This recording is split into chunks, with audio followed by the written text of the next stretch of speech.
the Book of Romans series. Get the big picture of what "saved by grace" means for you, and understand more deeply faith, righteousness, sin, forgiveness, and other Christian cornerstone.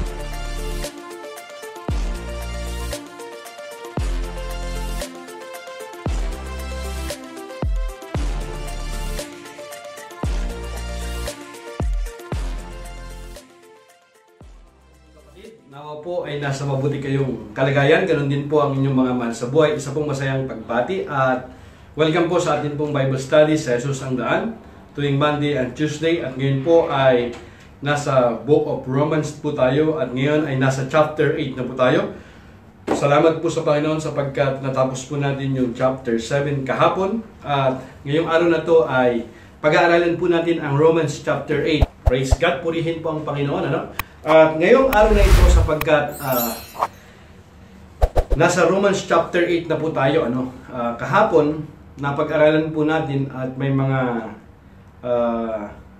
pinakita po doon, ano, nung kahapon napag-aralan natin yung struggle ni Apostol Pablo patungkol doon sa pinapaliwanag po niya, yung patungkol po sa kautusan, sa law, at saka yung sa grace nga po.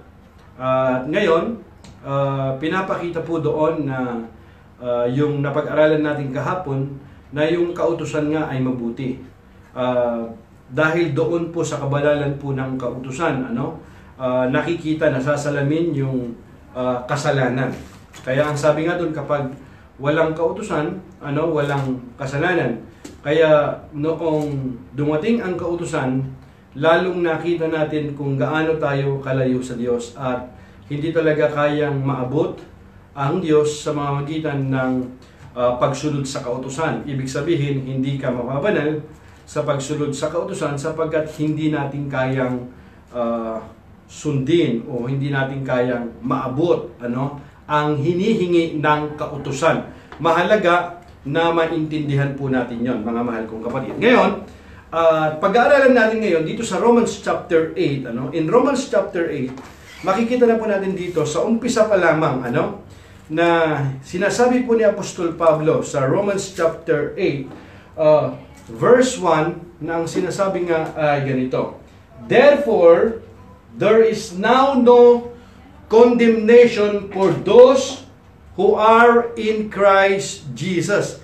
Sa umpisa pa lamang, ano, sa verse 1 pa lamang ng chapter 8, kasi follow-up ito ng chapter 7. Actually, makikita po natin dito, makikita natin yung madi-divide po rito, yung patungkol po doon sa walk in the Spirit, at saka yung suffering, saka yung future, ano, na magiging makakamit natin dito sa magitan po ng biyaya po ng Diyos. Ngayon, dito pa lamang sa umpisa, kung papag-aralan po natin mabuti itong sa Romans chapter 8, sa verse 1 pa lamang, hanggang sa pinakahuli ng chapter 8 ng verse 29 ng 39, dito niya ipinapakita, mga kapatid, na ni Apostol Pablo, ano, na yung kahalagaan ng law of Christ o yung kautusan ni Kristo, yung biyaya po ng Diyos, ano. Kaya ang sabi po niya, there is now no condemnation for those who are in Christ Jesus. At kaya nga daw, ano, sabi niya, wala nang condemnation, ano. Kaya ang sabi nga sa Tagalog, di ba, ang ganito pag-isa, kaya nga wala nang kahatulang parusa sa mga taong nakipag-isa kay Kristo Jesus, ano. Wala nang kahatulan. Kung titingnan natin dito sa English yung condemnation, ano to, kabaliktaran dong justification, condemnation. There is now no condemnation for those who are in Christ Jesus. Na ipinapakita niya rito na habang tayo ay nabubuhay pa rito, na tayong nakipag-isa kay Kristo, sabi niya, wala na tayong, hindi na tayo hahatulan pa. Ibig sabihin, mayroon ka ng kapanatagan dahil doon sa finished work ni Jesus Christ. Makikita po natin dito, ano, mauunawaan natin mabuti, na yung ginawa ng Panginoong Hesus doon sa krus ng Kalbaryo, na tumigis ang kanyang dugo doon. At dahil sa pagtigis ng kanyang dugo, ano, na nagbubo ng kanyang dugo doon sa krus ng Kalbaryo, nagkaroon ng kapatawaran ng ating kasalanan. Sapagkat ito po ang hinihingi ng kautusan, without the shedding of blood, there is no forgiveness of sin. At ginawa ito ng Panginoong Hesus. Siya yung walang kapintasan. Yung kanyang katawan mismo, ang kanya pong inihandog. At nung siya ay mamatay, siya ay inilibing, sa magitan ng kanyang kamatayan, ginapi niya ang mayroong kapangyarihan ng kamatayan, which is si Satanas, at sa magitan ng kanyang muling pagkabuhay, ipinarada naman ngayon yung mga gawa ng masama, na ipinapakita yung tinatawag dito the triumphant, yung triumph, na kung saan ipinaparada yung atin pong victory. Kaya nga has been said that the triumphant Christian does not fight for victory, but we celebrate the victory already won. Kaya nga po mga kapatid, dito natin makikita na yung kahalagahan ng ginawa ng Panginoong Hesus sa krus ng Kalbaryo sa atin, yung kanyang kamatayan, yung kanyang muling pagkabuhay, at yung pakikiisa ng banal na Espiritu sa atin, yung pananahan ng banal na Espiritu sa atin. Ito pa lamang mga kapatid, matibay na itong assurance sa atin. Kaya ang follow-up niya dito sa verse 2, because through Christ Jesus. Pansin ninyo? Therefore, there is now.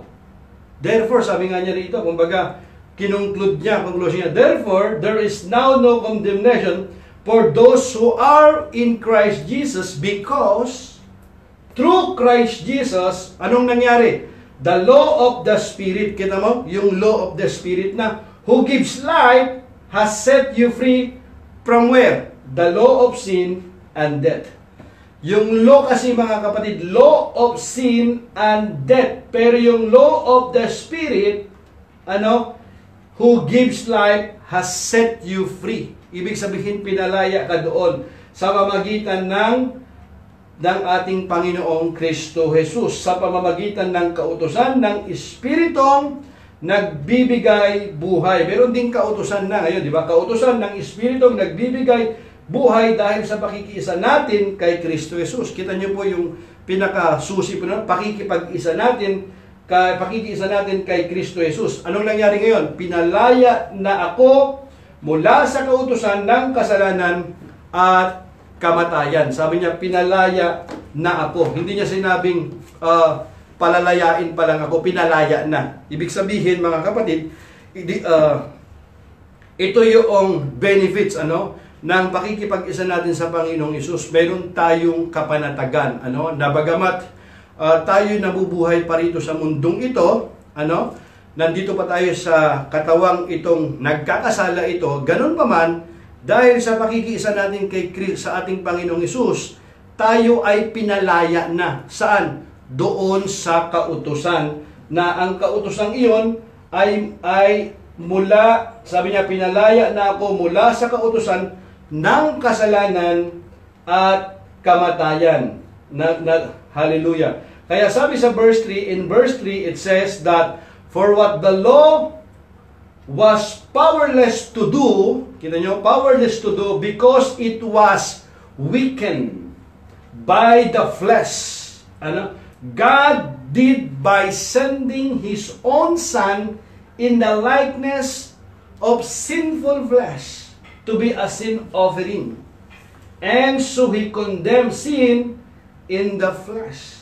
Kaya nga kahit ang Panginoong Hesus, makikita po natin dito, nung siya'y magkatawang tao, naranasan niya yung tulad po nating naranasan natin bilang tao. Siya ay nagutom, siya ay nauuhaw, siya ay tinukso. Pero lahat ng ito mga kapatid, pinagtagumpayan po ng Panginoon. Kaya nga napag-aralan natin, na bagamat tinukso ang Panginoon sa lahat ng bagay, sabi ng Hebrews, tempted everywhere, yet not sin.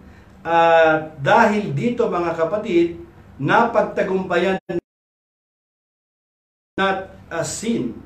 When you yield into temptation, saka pa lamang nagiging kasalanan. Kaya nga po mga kapatid, mahalaga na maintindihan po natin dito. Kaya ang sabi sa verse 4, in order that the righteous requirement of the law might be fully met in us who do not live according to the flesh, but according to the Spirit. According to the Spirit. Ano? Kaya ang sabi sa Tagalog, mga kapatid, ginawa ng Diyos ang hindi kayang gawin ng kautusan dahil sa kahinaan ng tao. Isinugo niya ang kanyang sariling anak sa anyo ng taong makasalanan upang pawiin ang kasalanan. Sa gayon, hinatulan niya ang kasalanang umaalipin sa tao. Hinatulan naman niya yung kasalanan sapagkat yung kasalanan ang umaalipin sa tao. Ginawa ito ng Diyos. Ginawa ito ng Diyos, hindi ng tao, upang ang itinatakda ng kautusan ay matupad sa atin. Matupad sa atin na namumuhay ayon sa Espiritu at hindi ayon sa hilig ng laman. Kaya nga mga kapatid, makita natin dito na dito pa lamang mga kapatid, ginawa ng Diyos ito. Yung kautusan kasi, hindi kasi kayang, mayroong kasing weakness yung kautusan. Alin yung weakness niya? Na dun sa kautusan na yon, yung tao ay hindi mabanal doon sa kautusan. Sapagkat doon sa kanya pong kalikasang limitasyon ng kanyang kalikasan. Na kahit anong gawin ng tao ay hindi niya kayang gawin. Bagamat tayo po, katulad ng pinaliwanag ko po nung nakaraan nga sa inyo na ang tao, bagamat mayroon po siyang free will, may limit pa rin yung kanya pong kalayaang mamili ng tama or mamili ng masama. We have the freedom to choose between life and death. Nasa sa atin po yun. Pero bagamat tayo malaya na pumili kung alin ang gusto natin, hindi lahat ng gustuhin natin ay kaya nating gawin. Halimbawa nga po, pinaliwanag ko sa inyo na kami po rito sa Sharp ay malapit lang kami rito sa Alhambra hanggang 80th floor yun. Halimbawa si Sister Lisa, nasa 72 floor siya. Pwede siyang makapunta doon sa 72 floor sa magitan po ng pag-akyat sa hagdan, matagal nga lamang sa hagdan, o kaya sa elevator, mas mapabilis siya doon. Ang hindi niya kayang gawin ay lumipad siya o kaya tumalon siya. Hindi niya kayang gawin yon. Sapagkat doon sa kanya pong kalikasan, mayroon pong hangganan, mayroon pong limitasyon. Ganon din naman ang tao, na bagamat yung kautusan ay mabuti, yung kautusan, maganda yung kautusan, dahil sa kanyang kalikasan, hindi niya kayang sundin ng buo ang kautusan sapagkat mayroon pa rin siyang tinatawag na kasalanang nananahan sa kanya. Nag-umpisa ito simula nung magkasala si Adan at si Eva sa hardin ng Eden. At dahil dito, nang pumasok ang kasalanan sa isang tao, nagtuloy-tuloy po ito. At hanggang sa mga sumusunod na henerasyon. Kaya dito natin makikita, mga mahal kong kapatid, na kailangan ang tao ay maipanganak na muli. Bakit kailangan siyang maipanganak na muli? Upang sa ganon, kapag siya'y maipanganak na muli, ang sabi ng Panginoong Hesus, unless one is born again, he cannot see the kingdom of God. Yan ay yung pamagitan po ng relasyon sa Panginoon. Yan yung gawain, magagawa lamang yan ng banal na Espiritu at hindi kayang gawin ng tao.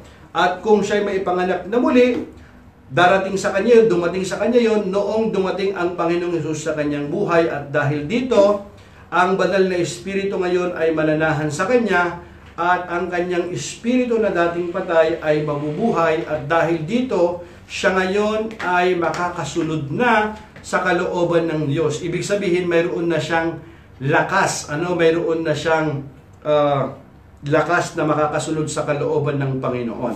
Dahil doon sa espiritu nananahan sa kanya, at nagpalaya sa kanya mula doon sa kasalanan. Bagamat siya ay nakagawa ngayon ng mabuti, nakakasunod sa kalooban ng Panginoon, hindi para mapabanal, kundi siya ay naging banal na nung siya ay nakipag-isa kay Kristo, at yung kanyang mga mabubuting gawa ay ito ay naging bunga na lamang ng kanyang pananampalataya. Amen? So, mahalaga po yun, mga kapatid. Ganun pa man, paminsan-minsan siya ay nagkakasala pa rin sapagkat siya ay nabubuhay pa rin dito sa mundong makasalanan at mayroon pang mga demonyo, at nandito pa si Satanas na nanunukso, at nandito pa rin tayo sa mundong makasalanan ito. Kaya paminsan-minsan nagkakasala tayo, subalit tayong mga anak ng Diyos, hindi na po tayo nagpapatuloy, hindi na tayo nabubuhay sa kasalanan, sapagkat mayroong Espiritu ng Diyos na nananahan sa atin.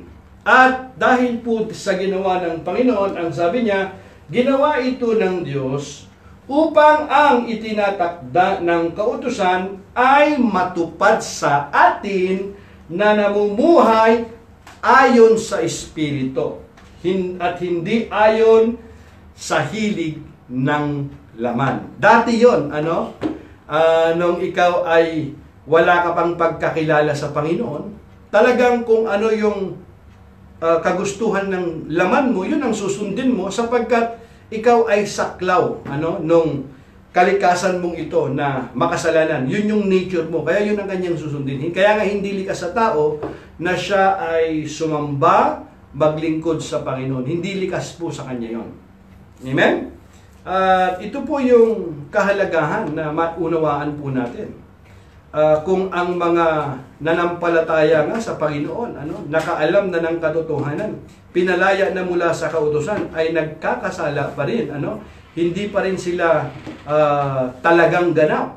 How much more doon sa mga dinaya ni Satanas, hindi nakarinig ng ebanghelyo ng Panginoon, hindi narinig ang katotohanan ng aral ng ebanghelyo. So, ano po yun? Kailangan po natin silang mabahagian ng salita ng Diyos upang mapalaya doon sa panlilinlang ni Satanas, sapagkat alam po natin ang kahahatulan po nun, ang kahahantungan po nun ay ang kamatayan. Amen? Now, sa verse 5, ang sabi niya dito, kasi kung titingnan natin dito sa Romans chapter 8, tsaka sa Romans chapter 5, wala po tayong mga cross-references na titingnan ngayon, tsaka komentary.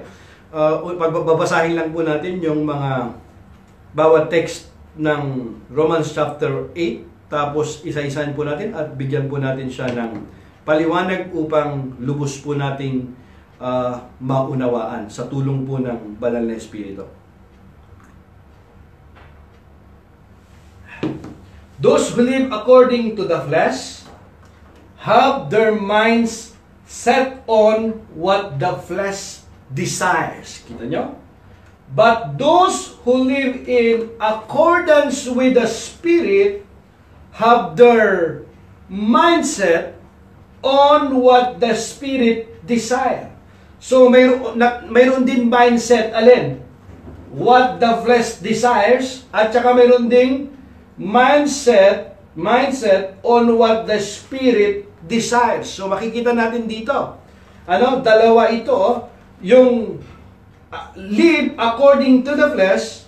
If you live according to the flesh, have their mindset on what the flesh desires.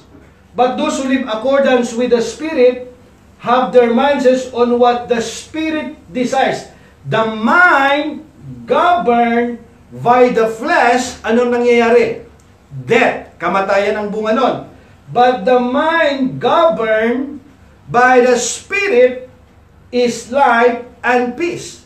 So yung isa ang dulot niya, death, the other one is life and peace. Which one? If you are governed by the Spirit, yung marireceive po doon ay yung life and peace. But if your mind, yung governed by the flesh, ang dulot naman ito ay death. Kaya nga maliwanag ang sinasabi rito, kapag ikaw ay ang mga namumuhay ayon sa hilig ng laman, ay walang pinapahalagahan kundi ang mga bagay na ukol sa laman. Ngunit ang mga namumuhay ayon sa Espiritu, anong nangyari? Nagpapahalaga sa mga bagay na espiritual. Dalawa lamang ito, mga kapatid. Yung isa na namumuhay doon sa laman, pinapahalagan niya yung mga bagay na nasa laman.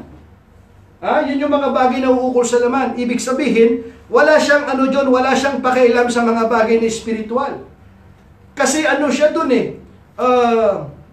Natakpan ang kanyang mata. Binulag ng Diyos ng sanlibutan ito. Kaya yung mga bagay na spiritual, hindi niya alam yon.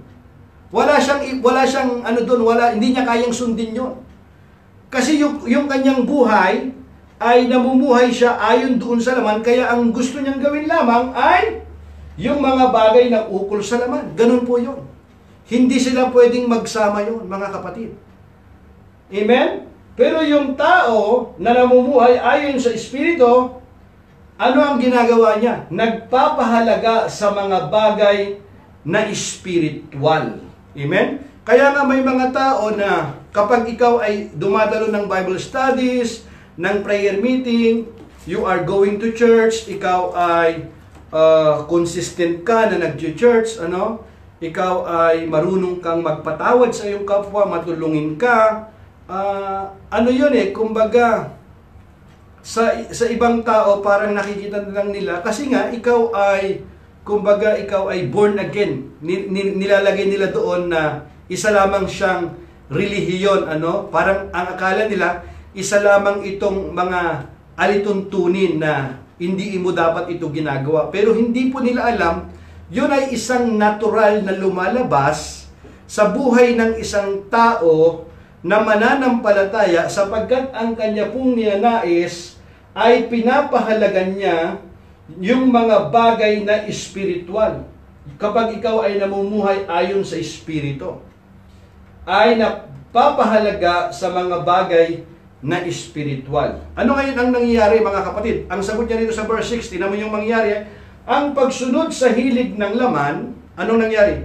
Ay nag-ahatid sa kamatayan. Nag-ahatid sa kamatayan.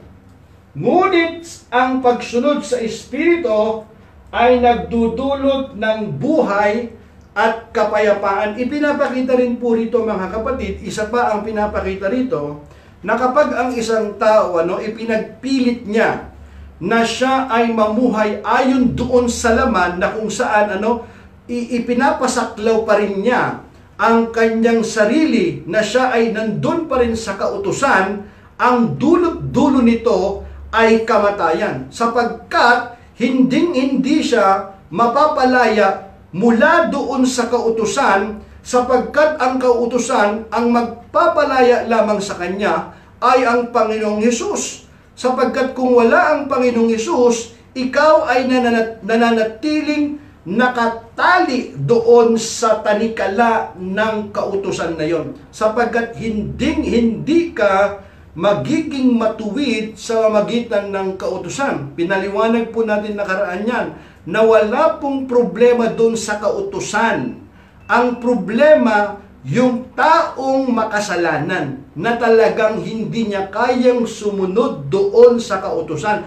Kaya nga ikaw ay kailangang mamatay doon sa kautusan upang ikaw ay maging malaya at ikaw ngayon ay makipag-isa kay Kristo upang sa ganon hindi ka nasaklaw doon sa kautusan. Ipaniliwanag ito nung nakaraan na napakaliwanag na ang isang taong mayroong pang-asawa, hanggat nabubuhay ang kanyang asawa, ay hindi siya malaya. Sapagkat kung siya ay sumama sa ibang lalaki o sa babae, ang tawag doon siya ay nangangalunya. Pinapakita rito na hindi mo pwedeng pagsabayin ang kautusan at ang biyaya ng dalawa.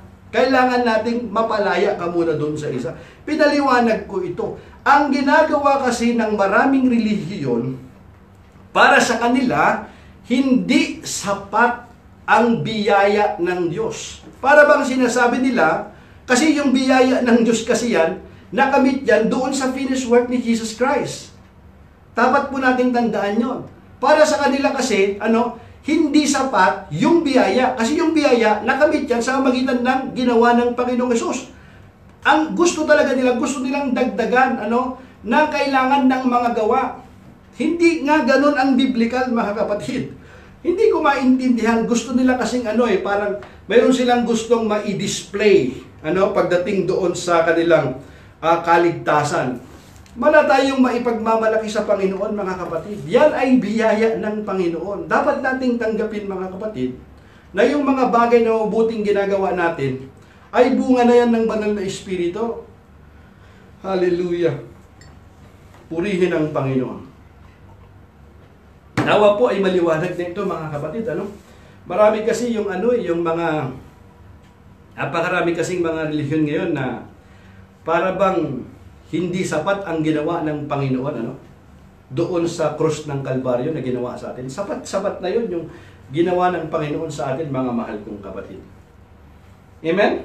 Now here, so, dito sa verse 7, in verse 7, the Bible says, the mind governed by the flesh is, hostile.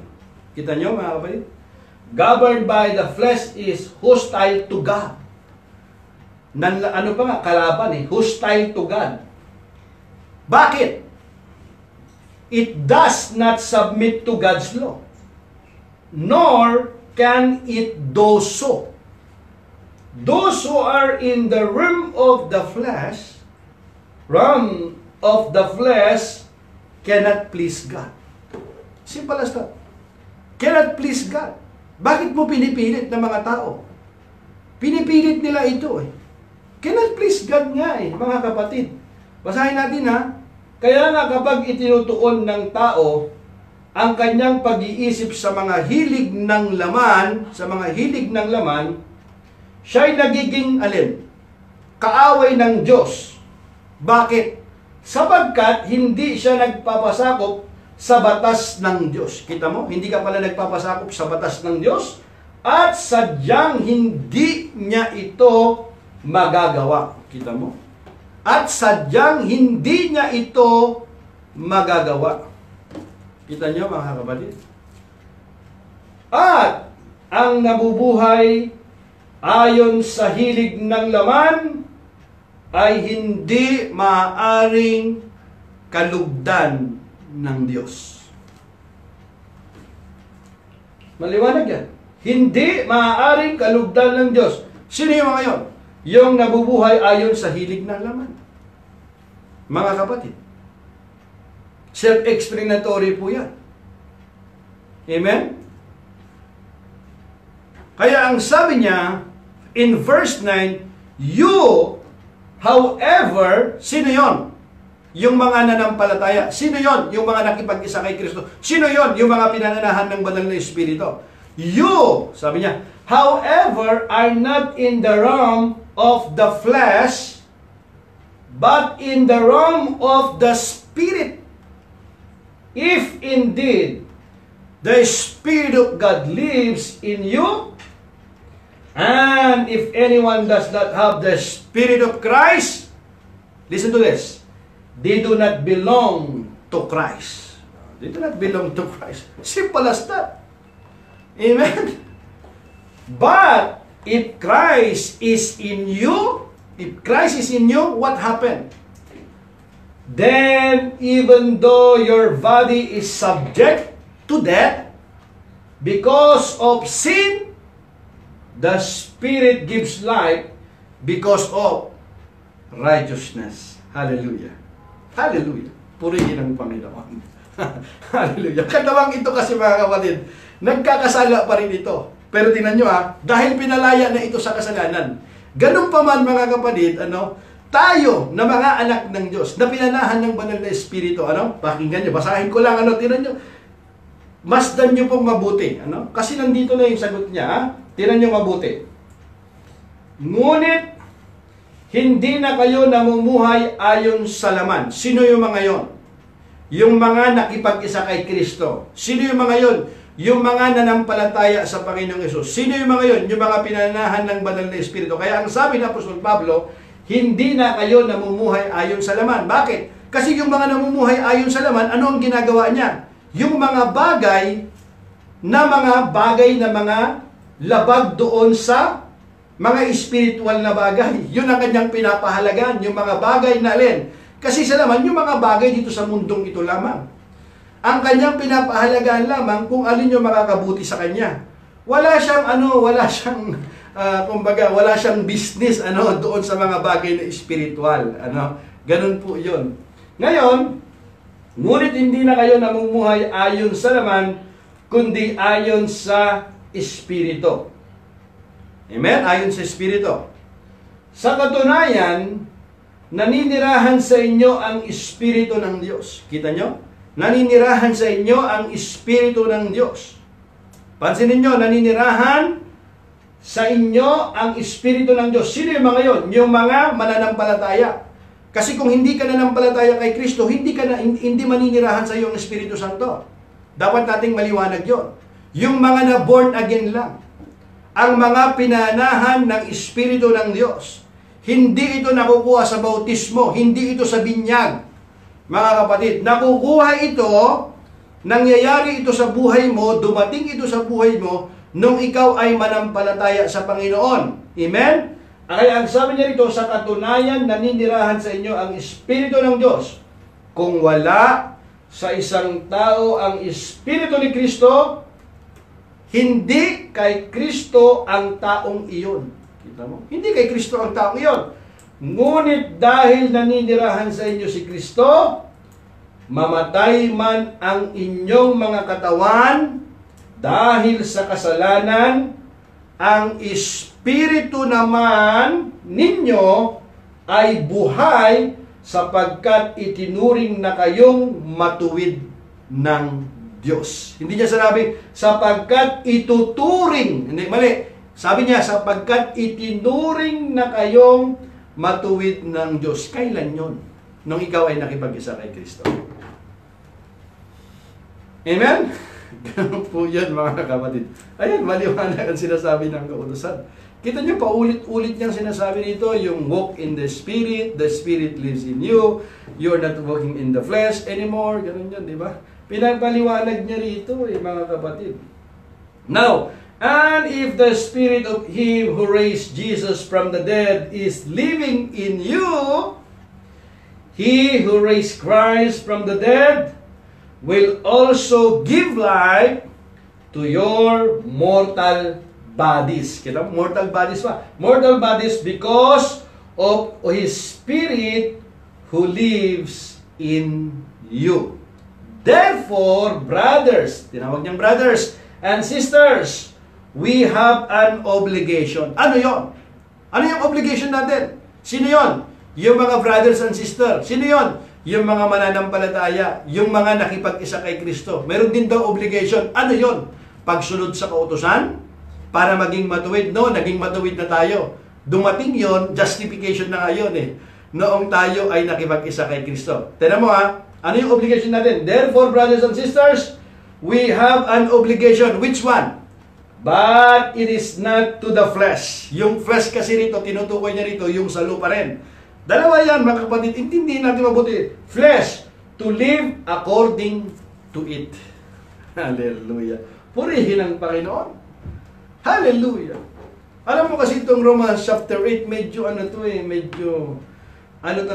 medyo doctrinal ito na kailangang unawaing mabuti. Sapagkat marami kasing mga misapplication dito na hindi nila binibigyan kasi nila ng interpretasyon ng sarili nilang interpretasyon. Nandiyan naman yung sagot nasa Biblia. Kanina pa tayo rito, mga kapatid. Binabasa ko lang yung sagot. Ayan, binabasa ko lang. Hindi naman ako nag-iimbento. Binabasa ko lang, nandiyan lahat sa Biblia. Tignan mo, sabi niya, unaman lang din, kung naninirahan sa inyo ang Espiritu ng Diyos, na siyang muling bumuhay kay Hesus Kristo, siya ang muling bubuhay sa inyong mga katawan, may kamatayan. Sa pamamagitan din ng kanyang Espiritong naninirahan sa inyo. Naninirahan sa inyo. Yung banal na Espiritu. Mga kapatid, wala tayong pananagutang sundin ang mga hilig ng laman upang mamuhay ayon sa katawang makalaman. Kita nyo? Upang mamuhay sa katawang makalaman. For if you live according to the flesh, what will happen? You will die.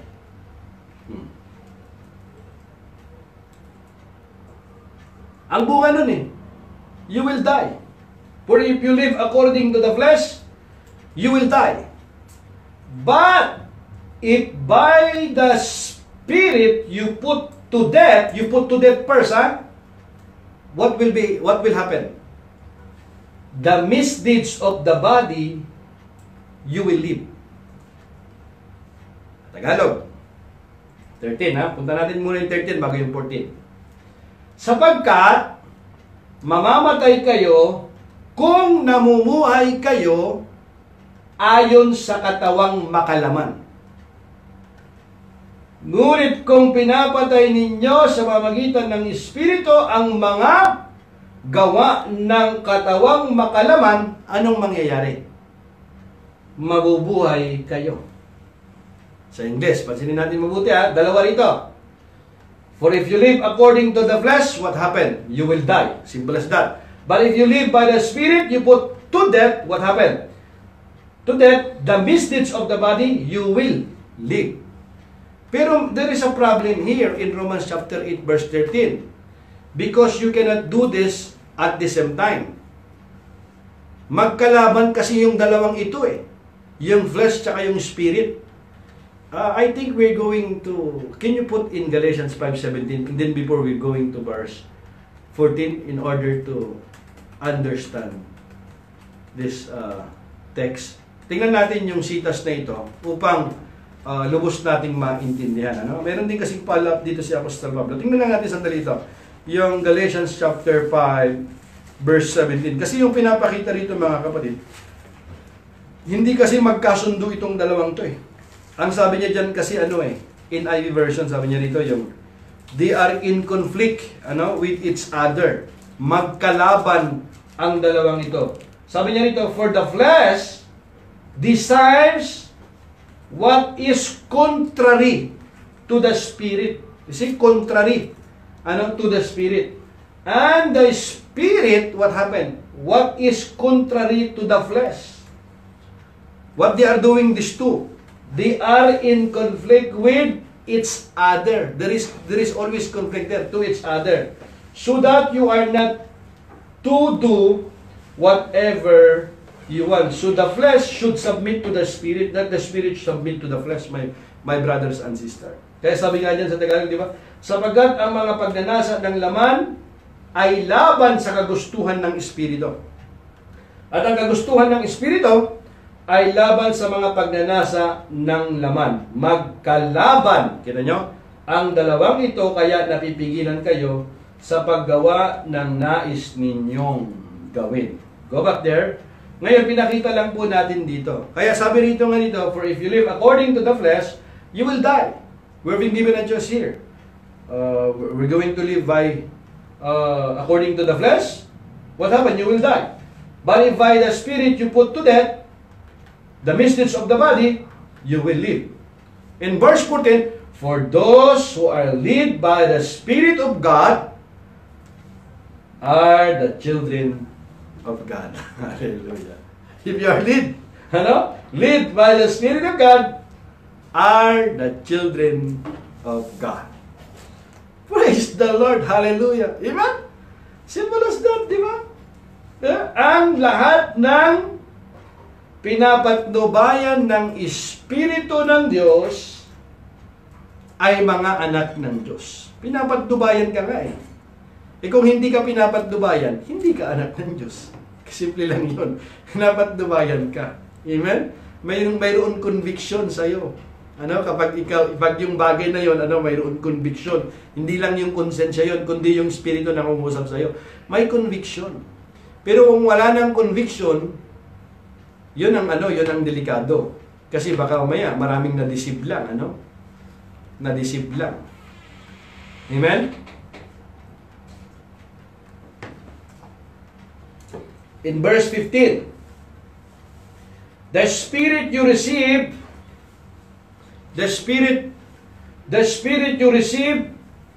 does not make you slaves, so that you will live in fear again. Rather, the Spirit you received brought about your adoption to sonship. And by Him, we cry, Abba, Father. The Spirit Himself testifies with our spirit that we are God's children. Kita niyo mga kapatid? Abba Father, translate yan, ibig sabihin Daddy. Hallelujah.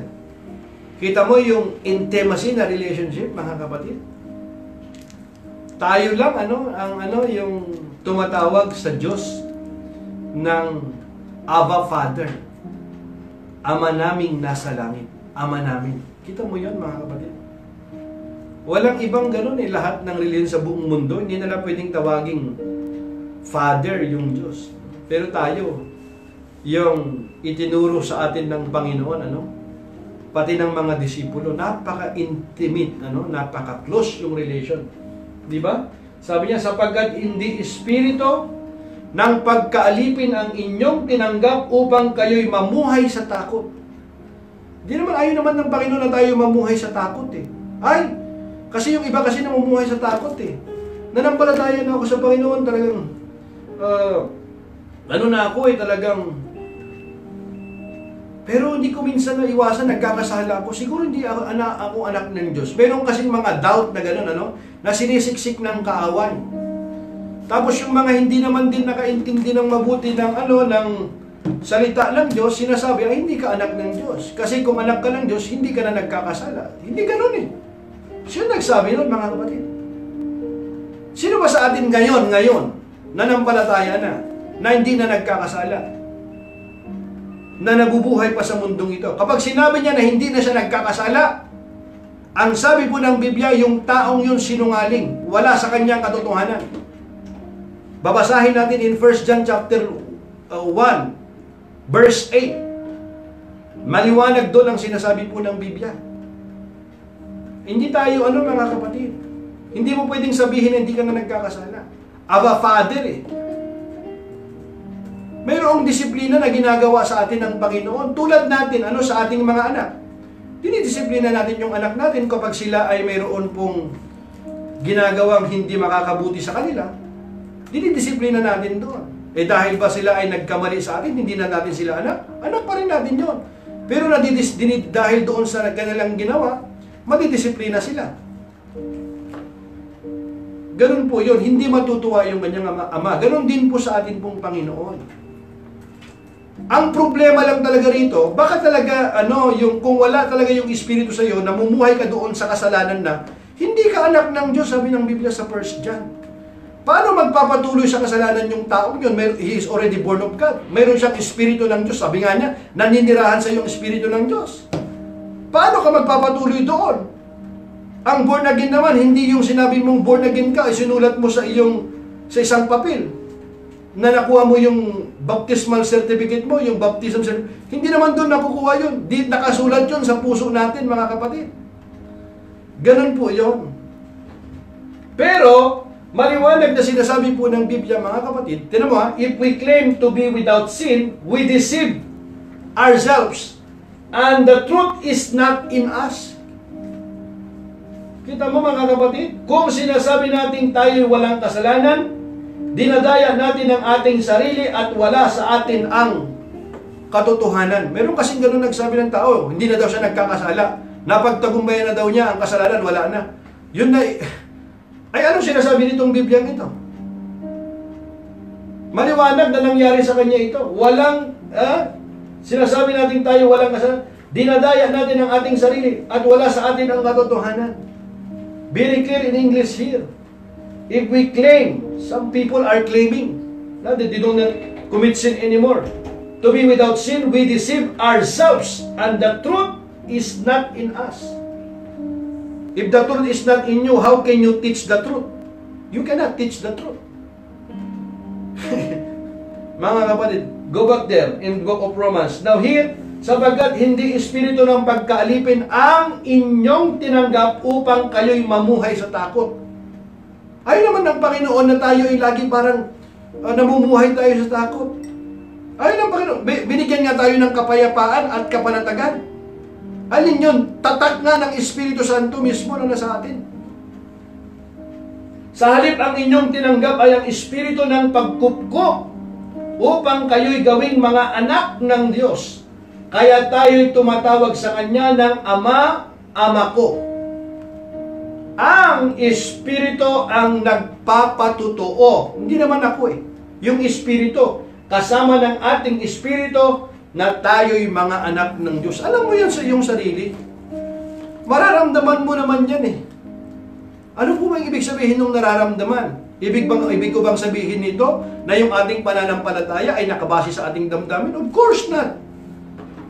Baka madaya lang tayo ng ating damdamin. Damdamin natin nagbabago. Mahalaga yung damdamin natin kasi minsan yan ay ginagamit natin to express yung ating emotion sa magitan ng atin pong paglilingkod sa Panginoon, sa ating pagpupuri sa Panginoon. Ginagamit din natin yan. Pero hindi nakabase doon. Ang nakabase ang ating pananampalataya, salita ng Diyos na hindi nagbabago. At yung mismong Espiritu ng Diyos na nanahan sa atin. Ngayon, kung ikaw ay namumuhay doon sa kasalanan, walang conviction ng banal na Espiritu, wala talagang Espiritu ng Diyos sa iyo. Hindi anak ng Diyos yung taong yun, mga kapatid. Dapat natin tandaan yun. Nangangahulugan ba nito na hindi ka na nagkakasala? Nagkakasala ka pa rin nga. Pero mga kapatid, bagamat tayo nagkakasala, mga kapatid, hindi nangangahulugan na hindi na tayo anak ng Diyos. Anak ka pa rin ng Diyos. Kaya lang kapag ang isang anak ng Diyos ay nagkasala, siya ay nalulungkot. Hindi siya natutuwa doon sa kasalanan. Umihingi siya ng tawad sa Panginoon. Mayroong conviction. Pero kung siya ay hindi nalulungkot doon sa kasalanan, para bang ini-ignore niya lang? Tuloy-tuloy na gano'n, nabubuhay na siya doon. Na-deceive lang siya. Deceive siya doon. Amen, mga kapatid? Dapat gano'n po, maintindihan natin yun. Ang Espiritu ang nagpapatutuo kasama ng ating Espiritu na tayo'y mga anak ng Diyos. Nawa po ay maliwanag po ito. Now, in verse 17, if we are children, then we are heirs of God, and co-heirs with Christ, if indeed we share in His suffering, in order that we may also share in His glory. I consider that our present sufferings are not worth comparing with the glory that will be revealed in us. So pinapakita naman dito yung future natin, yung assurance ng ating future. Ganun pa man, doesn't mean na wala ng suffering, wala ng paghihirap. Mga kapatid? Kaya nga ang sabi niya, at yamang mga anak, tayo'y mga tagapagmana ng Diyos at kasamang tagapagmana ni Kristo, sapagkat kung tayo'y kasama niya sa pagtitiis, mayroon din pagtitiis, tayo'y makakasama niya sa kanyang kalwalwatian. Para sa akin, ang mga pagtitiis natin sa kasalukuyan ay hindi maiambing sa kalwalhatiang ipahahayag sa atin balang araw. Hallelujah. Amen? Meron tayong assurance doon sa atin pong future natin. Ganun pa man, mayroong pagtitiis pa rin dito, mga kapatid. For the creation waits in eager expectation for the children of God to be revealed. For the creation was subjected to prostration, not by its own choice, but by the will of the one who subjected it in hope. Sapagkat nananabik ang sangnilikha na ihayag ng Diyos ang kanyang mga anak. Nabigo ang sangnilikha, hindi dahil sa kagustuhan nito, kundi dahil itinulot iyon ng Diyos. Gayunman, nagbigay rin siya ng pag-asa. Hallelujah! Purihin ang Panginoon. That the creation itself will be liberated from its bondage to decay and brought into the freedom and glory of the children of God. Children tayo yun. We know that the whole creation has been groaning as in the pains of childbirth, right? Up to the present time. Na ang lahat ng nilikha ay pinalaya ng Diyos upang hindi na ito mabulok at upang makabahagi ito sa malulalhating kalayaan ng mga anak ng Diyos. Alam nating hanggang ngayon, Dumaraing ang sangnilikha dahil sa matinding hirap na tulad ng isang nanganganak. Matinding hirap So pinapakita rito mga kapatid, there's still suffering. Pero mga kapatid, sabi niya ngayon, meron tayong assurance ng ating future dito na hindi maihahalin tulad yung pangako ng Panginoon. Hallelujah. Not only so, but we ourselves who have the first fruits of the Spirit groan inwardly as we wait eagerly for our adoption to sonship, the redemption of our bodies. For in this hope we were saved. But hope that is sin is no hope at all. Who hopes for what they already have. At hindi lamang ang sangnilikha, kundi tayong mga tumanggap ng Espiritu bilang unang kaloob mula sa Diyos, ay dumaraing din habang hinihintay natin ang paghahayag ng ating pagiging mga anak ng Diyos at ang pagpapalaya sa ating mga katawan. Naligtas tayo dahil sa pag-asang ito. Ngunit, hindi iyon matatawag na pag-asa kung nakikita na natin ang ating inaasahan. Sapagkat sinong tao ang aasa pa kung ito'y nakikita na niya? It's about faith. But if we hope for what we do not yet have, we wait for it patiently. In the same way, the Spirit helps us in our weakness. We do not know what we ought to pray for, but the Spirit Himself intercedes for us through the wordless groans. Dito tayo magtatapos mga kapatid, ano? Tutuloy po natin ito, Lord willing. Pero ang sabi niya rito, pansinin niyo mabuti, in 25. But if we hope for what we do not yet have, we wait for it patiently. We wait for it patiently. In the same way, the Spirit helps us in our weakness. We do not know what we ought to pray for, but the Spirit Himself intercedes for us through wordless groans. Ngunit kung umaasa tayo sa hindi natin nakikita, hinihintay natin iyon ng buong tiyaga. Patiently. Hallelujah. Purihin ang Panginoon. Gayon din naman, tinutulungan tayo ng Espiritu sa ating kahinaan, sapagkat hindi tayo marunong manalangin ng nararapat, kaya't ang Espiritu ang namamagitan para sa atin at dumaraing sa paraang hindi natin kayang sambitin. Hallelujah! Purihin ang Panginoon. Muli po mga kapatid, ako po ay nagpapasalamat sa inyo sa inyong pong pagsama sa ating pong Bible study sa Jesus ang Daan, at nawa po, sumayin niyo po lagi ang kapayapaan po ng Diyos. Lagi po natin tatandaan mga kapatid na tayo po ay mahal po ng Diyos at ang kapayapaan niya ang siyang patuloy na nananahan sa atin sapagkat ang Espiritu ng Diyos ay naninirahan na sa atin. We love you and we're praying for you. God bless.